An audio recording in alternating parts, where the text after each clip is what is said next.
Hi, Jen. This is Pam Huntington, and I'm just going to give you a little bit of feedback about your course, particularly week 2. So I'm going to start with your homepage. I love your banner. I love that I always have pics of food on mine as well. You've got a great welcome letter. I love that you have your start here easily available. You've got your name here. It might be helpful. I know you have it here, but it just doesn't quite fit on the page without having to scroll down, and I can't see it easily knowing that. You might just want to put a link to your email under your name here as well, or you don't have to, but it's just my suggestion. Students don't scroll, and so we just want to make things obvious for them, and it might just be easy to put your email here. Okay, I'm going to go ahead and go to your modules. I think I've given you feedback on your Start Here module already, so I'm going to skip Start Here in week 1 and go straight to week 2.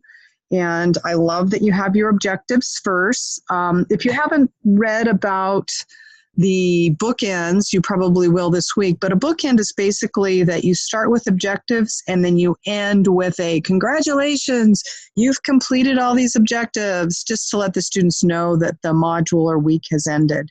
So in looking at your objectives, great, you tell them the assignment, the outcome they're connected to, and the due date. Very, very good. Moving on to week 2, or the part 2, chapter tools for healthy eating. After chapter 2, please review the PowerPoint. This is a way to take notes. In this chapter, pay close attention. I love that you're giving them explicit directions. This is not always obvious in an online class, but students, it's just not intuitive. You have to be very explicit in the directions you give them, telling them what to do, why they're doing it, and how to complete the task. So I love that you do that. I'm going to go ahead and hit next. You've got a project. So this is probably something, since I do the same thing, that they're going to track their diet. You give them the form. I love that you've learned how to embed links to things like this. It's just a great tool that Canvas offers that I'm glad you're taking advantage of that. You've got looks like a little link or something here. You might want to go in and delete that, just so I'm not sure if I clicked on it if something would happen. Maybe not, but it just looks, oh yeah, it did. It gave me an actual food and beverage link. I'm not sure what that's to, but just either explain this little guy here, food and beverage document, or take that off. Then you're going to enter the information, watch the video. You show them how to do that until November 1st, so there's no submission during this week. Great. Again, very explicit directions. I think you do a great job in that.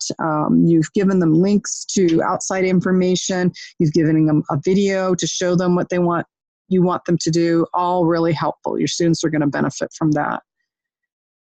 Okay, moving on, MyLab and Mastery homework for Chapter 2. Normally, my course would be connected to Pearson MyLab, and each module I'll put a link to the chapter homework assignments. Okay, good. What I really like, too, is there are a lot of people using MyLabs that are not doing what you're doing in terms of giving explicit lecture interaction with you involved. They're just sending them straight to MyLab. So I'm glad to see you're not doing that you're using the MyLabs as a supplemental piece. And homework is great, as long as you have all those other pieces in there, which you do. So I think you've got a good handle on how to use that. Discussion boards, glad you broke it into groups. I love that you do part 1 and part 2. Makes them a little more having to pay attention and do things. You're giving them things that they can answer. The Healthy Eating My Plate, great. Take a photo of your typical dinner meal, okay. Awesome, these are all really good. Now, you're gonna have them post, I'm assuming, a copy of the picture. Let's see, do you have them do that? Well, I guess what I was thinking, if you do actually have them upload their picture, which you can do, I have them do that of the refrigerator, just make sure you give them directions on how to do an upload, which could be as simple as having a link to a page where you give explicit directions on how to do that. Okay. Great. I think that's a great discussion board assignment. And let's go to next. Canvas is having a little hiccup here, it looks like. And module 2. Okay, so I think this was the end. This is why I wanted the bookend, right? So before I get to week 3, I just need a confirmation that I completed week 2 with a bookend from your objectives that says, hey, you've completed all this stuff, good for you, kind of thing. Overall, Jen, this is a great start to your course. I think you've got it under control. And one last thing I wanted to check is,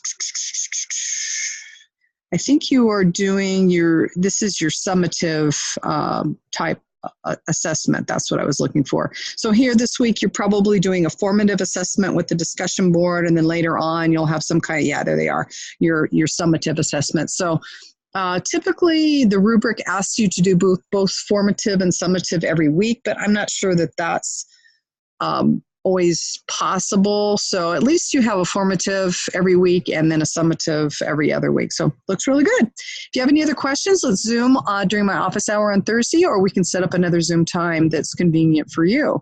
But that's about it. Hopefully this is helpful to you. Take care.